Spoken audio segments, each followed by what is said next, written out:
আসসালামু আলাইকুম ওরহমতুল্লাহি ওয়াবারাকাতুহু। আমাদের হাফেজ কারি মুজাফফর হোসেন সাহেব হুজুর তিনি ওমরার জন্য রওনা দিয়েছেন। তো এয়ারপোর্টে এখন ইন্টারন্যাশনাল এয়ারপোর্ট থেকে তানারা বেরোচ্ছে, এখান থেকে ওনারা ঢুকছেন। সকলে দোয়া করবেন। হুজুর যাচ্ছেন, হুজুরের স্ত্রী যাচ্ছেন, আরও সকলেই কাফেলা যতজন আছে কম বেশি সকলেই কাফেলারা যাচ্ছে। আপনারা সকলেই আমাদের জন্য দোয়া করবেন এবং বিশেষ করে আল্লাহর অশেষ কৃপা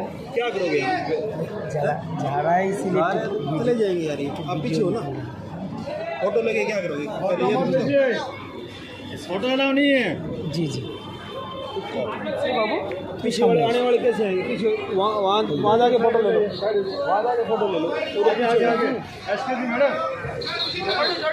হুজুর ঢুকছেন, আপনারা